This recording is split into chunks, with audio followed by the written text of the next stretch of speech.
December 17th, 1944, a checkpoint outside WWII, Belgium. The jeep rolled to a stop as military policeman Sergeant William Creel raised his gloved hand, his breath crystallizing in the frozen morning air. 3 soldiers sat inside wearing American uniforms that looked regulation enough, carrying weapons that seemed standard issue, speaking English with what sounded like Midwestern accents. The forest around them stood silent and white, the only sound the idling engine and the distant rumble of artillery to the east.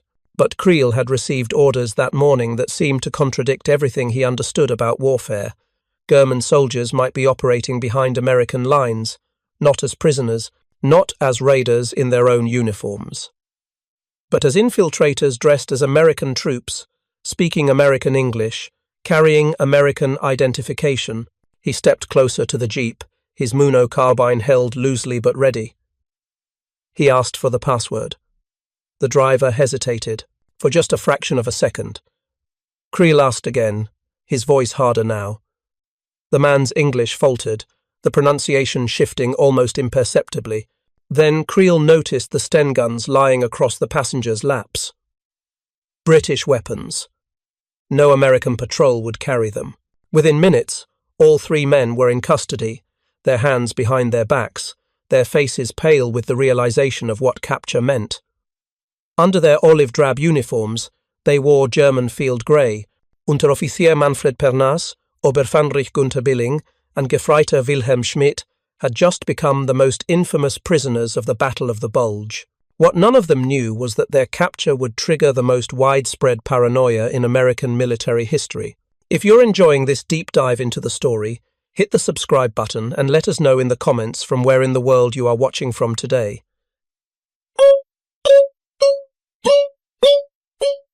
Every conversation would become a test of American identity, and the questions asked would not be about military procedure or combat experience, but about baseball statistics, Hollywood gossip, and state capitals.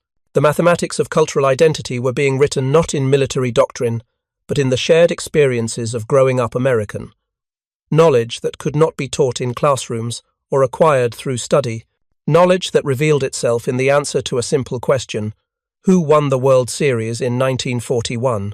The operation had begun 8 weeks earlier, on October 22nd, 1944, at the Wolfschanze, Hitler's headquarters in Rastenburg, East Prussia. Adolf Hitler summoned SS Obersturmbannführer Otto Skorzeny to his presence with words that would reshape the final months of the European war. The Führer had a mission, one that would require deception on a scale never before attempted in modern warfare. Skorzeny already stood among Germany's most feared commandos.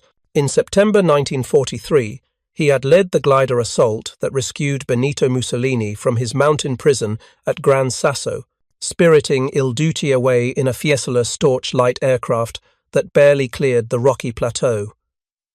The operation had made Skorzeny famous throughout Germany and feared throughout the Allied world. In October 1944, he had orchestrated the kidnapping of Miklos Horthy Jr., forcing Hungary's regent to resign and keeping that wavering nation in the Axis war effort. Now Hitler presented him with his most audacious assignment yet. German forces would launch a massive counter-offensive through the Ardennes forest, the same region where German armour had achieved stunning victory in May 1940. The attack would drive toward the crucial Belgian port of Antwerp, splitting the American and British armies, recreating the triumph that had brought France to its knees in 6 weeks. But this time, success depended entirely on speed and surprise. The Germans needed to capture at least one bridge over the Meuse River intact before Allied engineers could destroy it. Once across the Meuse, German panzers could drive to Antwerp and split the Allied armies in 2. Skorzeny would form a special brigade, Panzer Brigade 150, whose purpose would be to seize those bridges through speed and deception. Then Hitler informed him of the method that made even the hardened commando pause. This would be accomplished more effectively if Skorzeny and his men wore American and British uniforms. Small units disguised in enemy clothing could penetrate far ahead of the main German advance, Hitler explained. They could upset communications, misdirect Allied troops, spread panic, and most critically, capture the Meuse bridges before demolition charges could be detonated. Skorzeny listened, understanding immediately the implications under international law. The Hague Convention of 1907 was unambiguous. Article 23 specifically forbade the improper use of enemy military insignia and uniform. Soldiers captured while wearing enemy uniforms forfeited their protections as prisoners of war and could be executed as spies. This possibility prompted extensive discussion with Generaloberst Alfred Hodel and General Feldmarschall Gerd von Rundstedt. Hitler assured Skorzeny that the tactic remained legitimate under international law provided his men removed Allied uniforms before engaging in actual combat. The disguises were for infiltration and deception, not for fighting.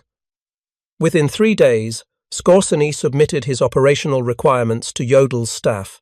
He requested 3,300 men with fluent knowledge of English and familiarity with American dialect and customs.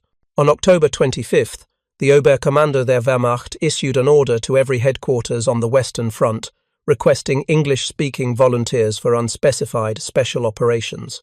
The order, signed by General Feldmarschall Wilhelm Keitel himself, specifically requested soldiers with fluency in the English language and practical knowledge of American idiom and culture. Skorzeny knew this broadcast request would reach Allied intelligence within days. He sought permission to cancel the entire operation on security grounds, but Hitler denied the request. The Führer insisted the operation proceed, regardless of the risk of compromise. The Allies did indeed intercept the order on November 30th. British and American intelligence officers analysed it carefully, but dismissed it as a deception operation. They could not believe the Germans would be so brazen as to telegraph their intentions so obviously. Volunteers arrived from all branches of the German military throughout November, most having no clear idea what they had volunteered for. Fritz Christ, a 21-year-old Luftwaffe private trained as an English translator, believed he would interrogate American prisoners far behind the combat lines. Instead, he found himself isolated behind barbed wire at the training camp established at Grafenwöhr in eastern Bavaria. Security at the camp was extreme. Guards patrolled the perimeter constantly. Mail was heavily censored. One volunteer was shot when his letter home contained details deemed too specific. The volunteers discovered their actual mission only after arrival at Grafenwöhr. The reality of what Skorzeny had to work with would have been darkly comical if the stakes were not so desperately high. Of the 2,500 men eventually assembled, only 10 spoke what Skorzeny considered perfect English with genuine knowledge of American idioms and cultural references. Another 30 to 40 spoke English well, but had limited understanding of American slang or customs. Between 120 and 150 spoke English moderately well, enough for basic communication but with noticeable accents. The remainder possessed only school-level English, barely able to manage more than yes, no, and a handful of simple phrases. Skorzeny later wrote in his memoirs that after evaluating his volunteers for several weeks, the result was terrifying. Those with minimal English proficiency received specific instructions. If approached by Americans and unable to communicate, they should exclaim, "Sorry," then open their trousers and hurry off, feigning diarrhea. This crude but practical solution would explain both their inability to converse and their urgent departure. The equipment situation proved equally desperate. Oberbefehlshaber West was tasked with procuring 15 American Sherman tanks, 20 armored cars, 20 self-propelled guns, 100 jeeps, 40 motorcycles, 120 trucks, and sufficient British and American uniforms to outfit the brigade. The actual delivery fell catastrophically short of these requirements. Only 2 genuine Sherman tanks arrived, both in poor mechanical condition. One broke down almost immediately and could not be repaired. Instead of American armor, Skorzeny received 5 Panther tanks, 6 German armored cars, 6 SDKFZ, 2 51 armored personnel carriers, and 5 Sturmgeschütz assault guns, all unmistakably German vehicles. The Panthers were hastily disguised with sheet metal cladding to alter their silhouettes, painted olive drab, and marked with White Star insignia. Skorzeny himself admitted they would fool only very young American troops, seeing them from a considerable distance at night under poor conditions. The uniform situation bordered on chaos. Many items that arrived were British, Polish, or Soviet uniforms that bore no resemblance to American issue. Some were summer-weight uniforms despite the December offensive date. Others bore bloodstains or bore the letters POW stenciled on the back, clearly taken from prisoner of war camps. Units across occupied Europe, confused by the unusual requisition request, simply sent whatever captured Allied equipment they could find in their supply depots. Skorzeny managed to acquire enough authentic American uniforms and weapons for only the commando teams, the small infiltration units that would actually operate behind American lines. The best English speakers were formed into a special unit designated Einheitsstielau, named after SS Hauptsturmführer Ernst Stielau, who would lead them into combat. These teams received the most intensive training that the compressed timeline allowed.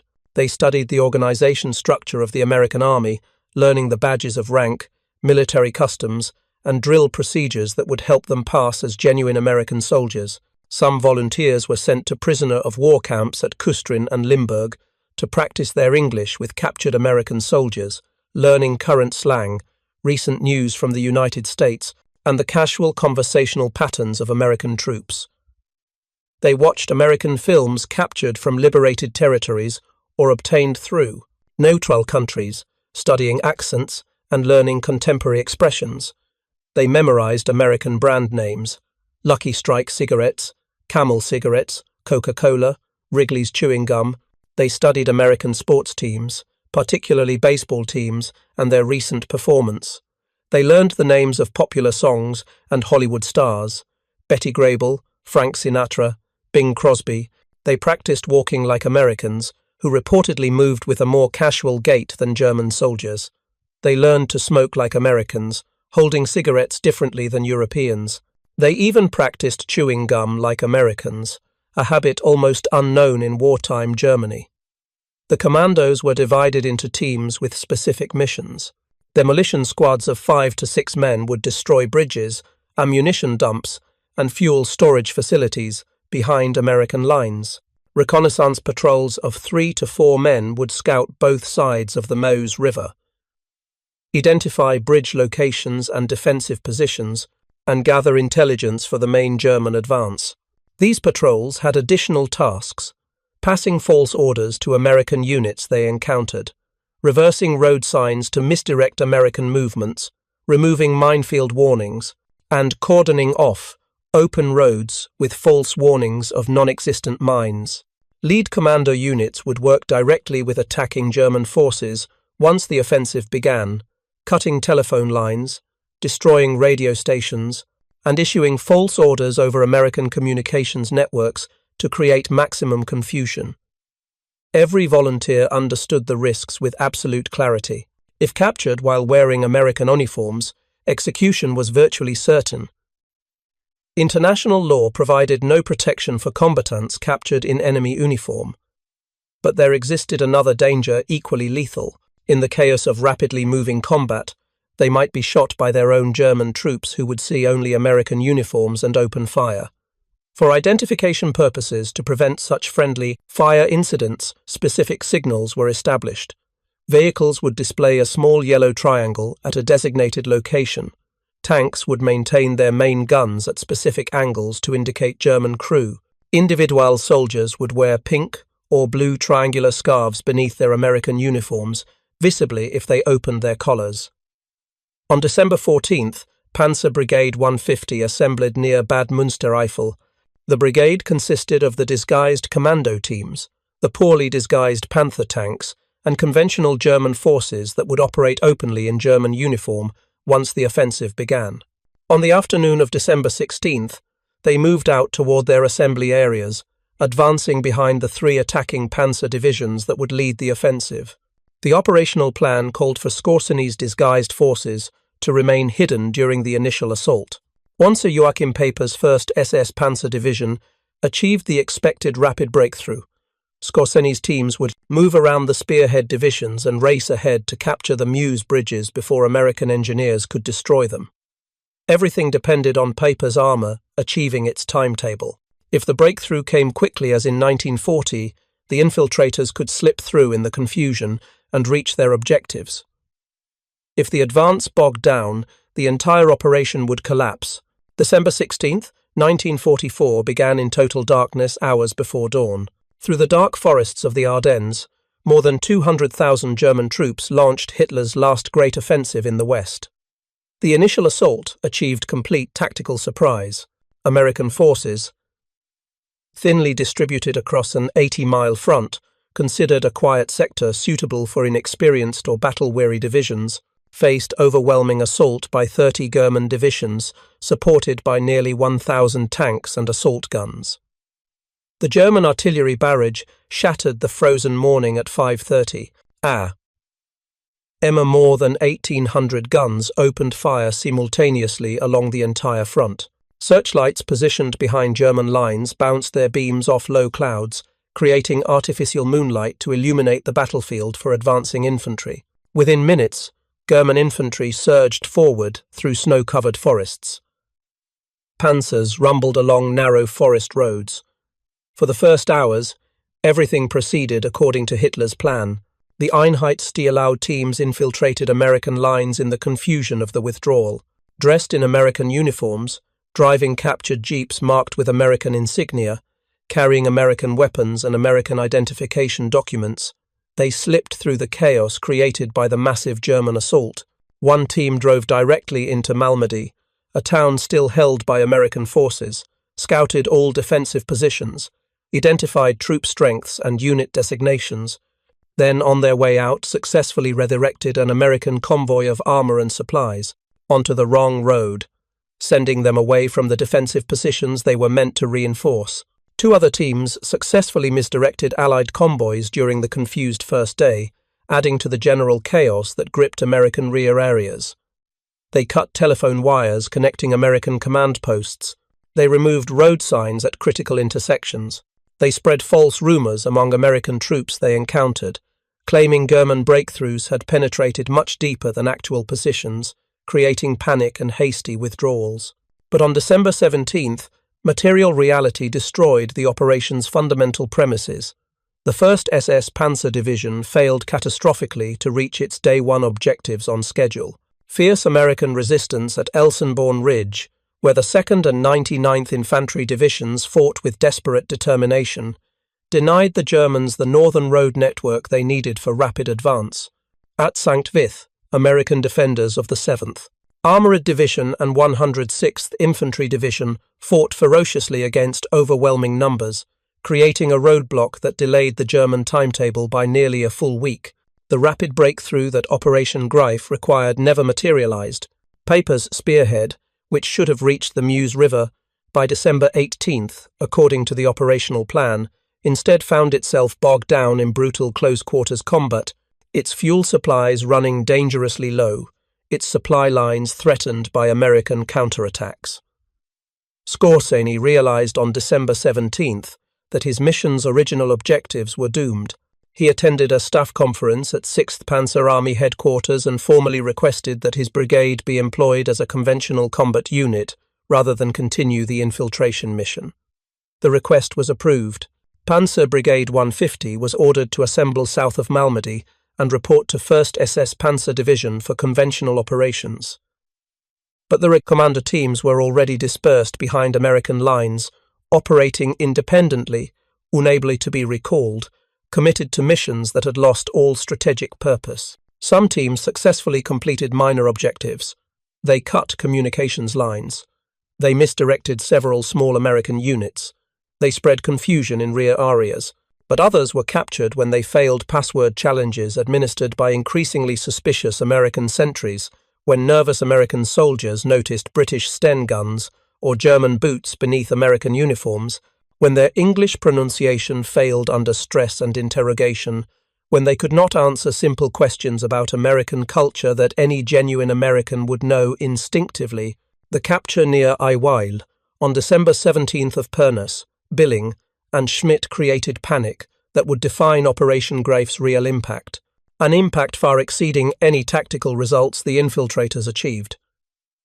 During interrogation conducted that same day, Schmidt made a statement that electrified Allied intelligence officers. He claimed their mission was part of a larger operation to infiltrate Supreme Headquarters Allied Expeditionary Force at Versailles and capture or assassinate General Dwight D. Eisenhower himself. Whether Schmidt genuinely believed this rumor, whether he was repeating false information deliberately fed to lower-ranking volunteers to maintain operational security, or whether he invented the claim, hoping to gain better treatment, remains historically unclear. No credible evidence has ever confirmed such an assassination plan existed. Skorzeny's own post-war testimony and captured German documents consistently describe the mission as focused solely on capturing Meuse River bridges. But Schmidt's statement had immediate and dramatic consequences regardless of its truth. Within hours of Schmidt's interrogation, security measures around General Eisenhower were dramatically increased to unprecedented levels. The Supreme Commander found himself virtually imprisoned in his own headquarters at the Trianon Palace Hotel in Versailles, surrounded by guards who checked the identification of everyone entering the building, including officers Eisenhower had known for years. Military police established a security perimeter extending several blocks around the headquarters. Armored guards were posted at every entrance, every stairway, every corridor. Eisenhower's movements were severely restricted. He could not leave the building without massive security escorts. His daily routine, normally flexible to allow him to visit forward units and confer with field commanders, became rigidly controlled. Eisenhower was reportedly furious at the confinement, particularly when it extended through Christmas. The Supreme Commander needed to assess battlefield conditions personally, to meet with subordinate commanders, to make decisions based on direct observation rather than reports filtered through staff officers. After several days of virtual house arrest, he angrily declared to his security chief that he had to get out of the headquarters and didn't care if anyone tried to kill him. His protests were overruled. The security remained in place through the end of December. But the paranoia spread far beyond protecting one general, however important. Allied forces throughout Belgium and eastern France, already reeling from the shock of the massive German offensive, now perceived potential infiltrators everywhere. Checkpoints appeared throughout Allied rear areas, dramatically slowing the movement of troops and supplies precisely when rapid movement was most critical to containing the German penetration. American military policemen began interrogating every soldier passing through checkpoints using questions specifically designed to identify Germans posing as Americans. The questions focused not on military knowledge, which German intelligence might have taught their infiltrators, but on cultural knowledge that Americans absorbed naturally through childhood and adolescence. What is the capital of Illinois? Who won the World Series in 1940? Who is Mickey Mouse's girlfriend? What team plays at Wrigley Field? Who is married to Betty Grable? Where does the guard stand in a football formation? Who is Frank Sinatra? What is the name of President Roosevelt's dog? The questions ranged across American geography, baseball statistics, Hollywood gossip, American football, popular music, and current events. Military policemen improvised constantly, creating new questions based on whatever American cultural knowledge they possessed. The system was deliberately chaotic, making it impossible for German intelligence to prepare infiltrators with a standardized set of correct answers. Baseball questions proved particularly effective. America's national pastime was virtually unknown in Europe. The complex statistics, the team rosters, the World Series results represented knowledge that only someone who had grown up in American culture would possess naturally. Who won the World Series in 1941? The New York Yankees defeated the Brooklyn Dodgers. What team does Joe DiMaggio play for? The New York Yankees. Who plays at Fenway Park?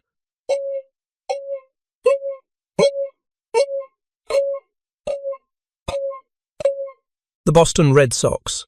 These questions required not just knowledge of baseball's existence, but specific factual knowledge about teams, players, and recent results. Hollywood questions tested different cultural knowledge. Who is Betty Grable married to?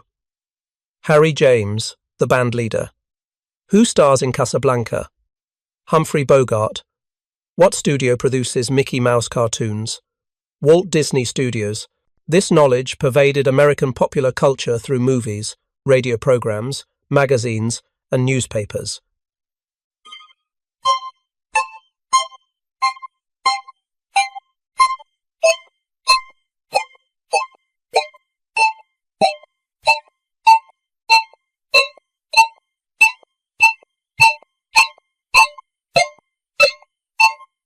German infiltrators, no matter how well trained in military English, could not replicate this casual familiarity with American entertainment culture.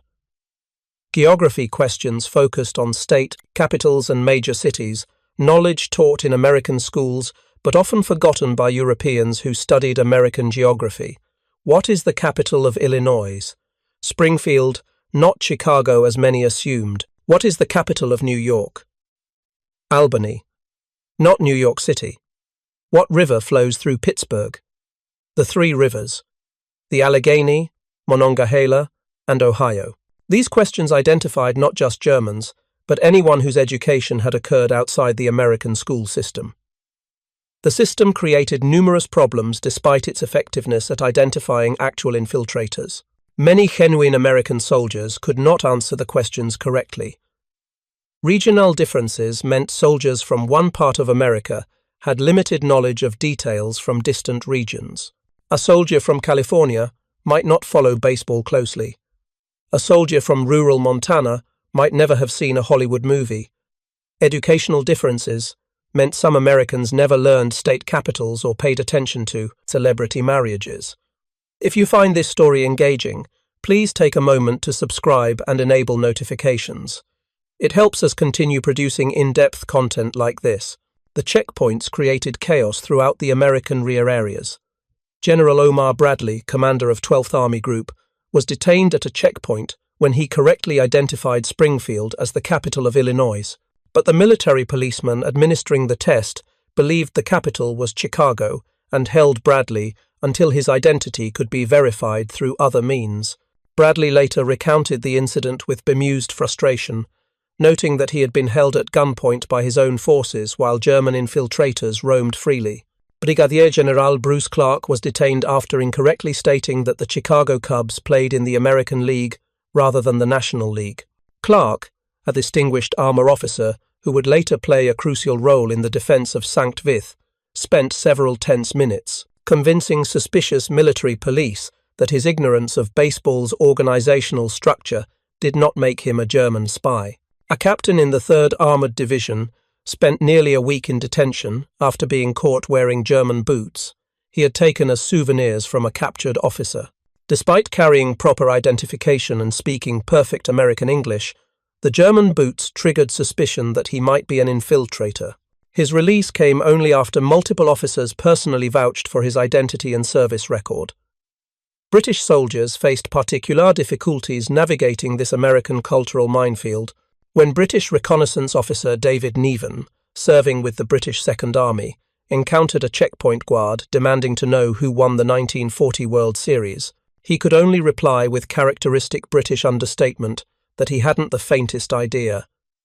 British troops operating in American sectors who could not answer questions about American sports, geography, or Hollywood were routinely detained until their identities could be verified through unit records and officer testimony. Some American soldiers, frustrated by what they considered absurd interrogations, gave deliberately wrong answers to protest the system. This resulted in their own detention and further complicated the security situation. Others became angry at being questioned by junior enlisted men about matters they considered irrelevant to military operations, creating confrontations that further slowed movement through checkpoints. The paranoia affected military operations significantly and measurably. Troop movements that should have required only hours consumed days, as every vehicle was stopped and every occupant questioned extensively. Supply convoys carrying ammunition, fuel, and rations sat idle at checkpoints, while drivers attempted to prove their American identity through cultural trivia. Combat units rushing to reinforce threatened sectors in the Ardennes were delayed by repeated interrogations at multiple checkpoints along their routes. Commanders found their orders questioned by subordinate officers who suspected that anyone might be a German infiltrator issuing false directives. The normal chain of command, which depended on instant obedience to orders from recognized superiors, degraded as every instruction became subject to verification and suspicion. This erosion of trust and efficiency was precisely the chaos that Operation Grafe intended to create, and it succeeded far beyond what the actual infiltrators accomplished through their direct actions. The psychological impact on the German infiltrators still operating behind American lines proved severe and ultimately fatal to their missions. Those who remained at large found themselves unable to move freely through American rear areas. The cultural interrogations exposed the fundamental inadequacy of their preparation. They had studied military procedures extensively. They had learned American rank insignia and could identify unit patches. They had memorized the organization structure of American divisions, but they had not anticipated interrogations about baseball statistics, Hollywood marriages, or state capitals. Some infiltrators attempted to avoid checkpoints entirely, traveling cross-country through forests or moving only at night. This made them more conspicuous to American patrols, who questioned why soldiers in American uniforms were moving through wooded areas rather than using roads. Others attempted to bluff through checkpoints by offering excuses for why they could not answer cultural questions, claiming they were immigrants with poor English, or refugees, or soldiers who had been unconscious after combat injuries. Few of these attempts succeeded. The military police, operating under orders to verify every soldier's identity, detained anyone who could not answer the cultural questions satisfactorily. Between December 16th and December 31st, American forces captured 18 members of Operation Grafe. 16 were captured during December 1944. Team leader Gefreiter Manfred Schultz was captured later and tried in May 1945. One additional infiltrator, whose identity remains unclear in historical records, was also captured and tried. Each captured infiltrator faced military trial under clearly established precedents of international law. The legal situation was unambiguous. Article 23 of the Hague Convention concerning the laws and customs of war on land, signed in 1907 and ratified by all major powers including Germany and the United States, specifically forbade the improper use of enemy military insignia and uniform. Combatants captured while wearing enemy uniforms during military operations forfeited their status as prisoners of war and could be tried as spies or unlawful combatants. The first trial began at Henry-Chapelle, Belgium on December 21st, just 5 days after the offensive began. Pernass, Billing and Schmidt faced charges of violating the laws of war by wearing American uniforms while conducting military operations behind enemy lines.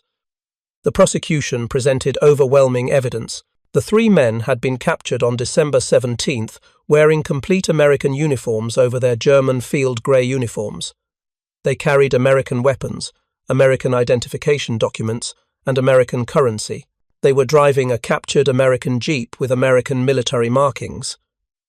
They had been operating more than 20 miles behind American front lines. Preparing and narrating this type of story took us long efforts and hard work. So, if you are enjoying the story, please consider subscribing to our channel. The defense argued that the men were following orders from superior officers, and that international law permitted ruses of war, including the use of enemy uniforms for deception provided combatants removed such disguises before engaging in actual combat. The tribunal acknowledged the validity of this distinction in theory, but found that the defendants had been captured while still wearing American uniforms in a combat zone, that they had been armored with weapons and prepared to engage American forces, and that they had not removed their disguises before being intercepted. The trial was swift by modern standards but followed proper military legal procedures. The defendants were provided with defense counsel. Evidence was presented formally. Witnesses testified under oath. The panel of officers deliberated on the evidence and the applicable law. All 3 men were convicted and sentenced to death by firing squad. The sentence was reviewed and approved by senior commanders as required by military regulations. On December 23, 1944, 2 days before Christmas, the sentences were carried out at Henry-Chapelle. American military police led the 3 Germans to the execution site in a field near the temporary military cemetery. Captain Paris Iser of the 633rd Medical Clearing Company pinned white paper targets over their hearts to guide the firing squad's aim. Schmidt's eyeglasses were removed so they would not be damaged, a small gesture of consideration in the midst of execution. The prisoners were blindfolded with strips of dark cloth. A military police firing squad formed at the prescribed distance. Billing, the convinced Nazi among the 3, shouted his final words into the frozen Belgian morning, "Lang lebe unser Führer, Adolf Hitler." "Long live our Führer, Adolf Hitler." The words hung in the cold air for a moment. Then, at the command of the officer in charge, the rifles fired in unison. All 3 men died instantly from multiple gunshot wounds to the chest. Their bodies were cut down from the posts, carried to the military cemetery, and buried in temporary graves. Eventually, their remains would be transferred to the German military cemetery at Lommel, Belgium, where they rest today alongside more than 39,000 other German war dead. 13 additional Operation Grafe participants were tried and executed at either Henry Chapelle or Huy, Belgium, between December 21st and December 31st. Wilhelm Wesseln, Manfred Pernass, Hans Rohrig, Arno Kreuer, Günther Schulz, Erich Meyer, Horst Gericke, Norbert Polak, Rudolf Mertens, Hans Wischok, Otto Witte, Alfred Frenzel, and Anton Marsack all faced firing squads after military trials that followed the same procedures as the first trial. Each trial examined the specific circumstances of capture. Each defendant was found guilty of violating the Hague Convention by wearing enemy uniforms during combat operations. Each sentence was reviewed and approved by commanders with proper authority. The executions were carried out with military precision, without malice but without mercy. International law provided the legal framework. Military necessity provided the justification. The sentences were carried out as prescribed. Team leader Gefreiter Manfred Schulz was tried by military commission in May 1945, several weeks after Germany's unconditional surrender on May 8. He was executed near Braunschweig, Germany on June 14th. Why his trial was delayed until after the war's end remains unclear in available historical records. The legal authority under which his execution was carried out also remains somewhat uncertain, as the German state had ceased to exist and occupation authority had not yet been fully formalized. The United States Ninth Army carried out the sentence under the general authority of occupation forces to maintain order and punish war crimes. In total, 80 Operation Grafe participants were executed for wearing enemy uniforms during combat operations. 1 additional infiltrator may have been executed, though records are incomplete. The operation's tactical accomplishments were minimal and easily catalogued. No bridges over the Meuse River were captured. No major demolitions succeeded in destroying critical Allied supply dumps or fuel storage facilities. No communications centres were permanently disrupted. A few road signs were reversed at isolated intersections. Some telephone lines were cut, though military communications units repaired them within hours. Several American units received false orders, though most commanders quickly detected the inconsistencies and corrected them. But the psychological impact vastly exceeded these meagre tactical results. For more than 2 weeks, American forces throughout Belgium and eastern France operated under the assumption that German infiltrators might be anywhere, wearing any uniform, speaking passable English. The paranoia affected decision-making at every command level, from supreme headquarters down to rifle companies. Eisenhower's confinement meant the Supreme Commander was isolated from direct observation of battlefield conditions during the critical opening phase of the German offensive, when his personal assessment of the situation and direct communication with field commanders would have been most valuable. The checkpoint delays measurably slowed the American response to the German penetration. Units that should have reached threatened sectors within hours required days to arrive because they had to stop at multiple checkpoints for interrogation. The 5th Armoured Division, ordered to reinforce Sankt Vith on December 17th, was delayed by nearly 24 hours because of checkpoint procedures. The widespread suspicion degraded unit cohesion and trust throughout American forces. Soldiers who should have been focused exclusively on fighting Germans to their front instead worried constantly about possible Germans among them. Officers spent time and energy verifying the identity of their own subordinates rather than planning operations. The atmosphere of terror and suspicion created exactly the confusion and hesitation that Skorzeny's operation intended to produce. The Battle of the Bulge itself proceeded largely independent of Operation Greif's failure. German forces drove deep wedges into American lines during the first week, creating the distinctive bulge in the front lines that gave the battle its enduring name. At Bastogne, American defenders of the 101st Airborne Division and elements of the 10th Armored Division held out despite being completely surrounded by German forces. On December 22nd, when German officers delivered a formal surrender ultimatum, Acting Commander Brigadier General Anthony McAuliffe responded with a single typed word that became legendary: Nuts. When the confused German officers asked the American officers who delivered the response what it meant, they were told in plain language that it meant the same as "go to hell." The 101st Airborne held Bastogne through desperate fighting, until relieved by Lieutenant General George S. Patton's Third Army on December 26th. Patton's forces had executed a remarkably 90-degree turn of their entire army, pivoting from offensive operations in the Saar to drive north and break the siege. By early January 1945, Allied counterattacks had eliminated the Bulge and restored the front lines to approximately their pre-offensive positions. The battle officially ended on January 25, 1945, though significant combat operations had ceased by mid-January. More than 1 million men participated in the battle, making it the largest battle fought by the United States Army in its entire history outside the American Civil War. American casualties exceeded 89,000, including approximately 19,000 killed, 47,000 wounded, and 23,000 captured or missing. German casualties were comparably in absolute numbers but far more devastating in strategic impact. Germany could not replace these losses. The experienced soldiers, the irreplaceable tanks and assault guns, the ammunition and fuel expended in the Ardennes were resources Germany desperately needed for the defense of its own territory against Soviet forces advancing from the east. The battle marked the definitive end of Germany's ability to conduct offensive operations in the west.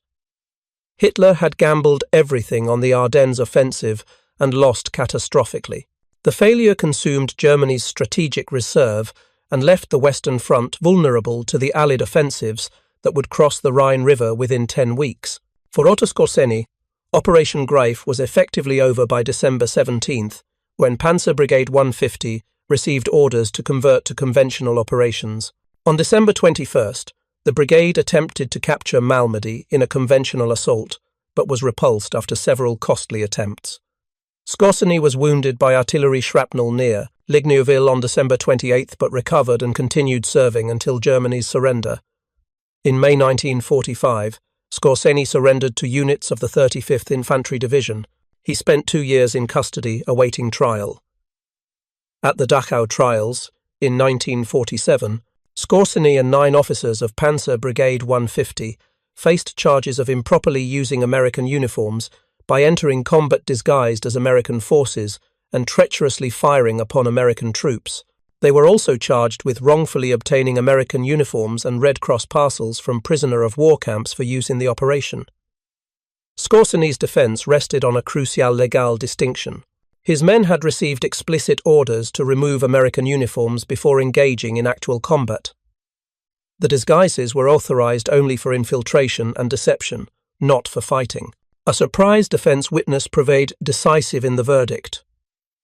Forrest Thomas Yeo Thomas, a former British Special Operations executive officer, testified that Allied forces had employed identical tactics throughout the war. He had personally worn German uniforms behind enemy lines during missions in occupied France. Other Allied Special Operations personnel had done the same throughout Europe.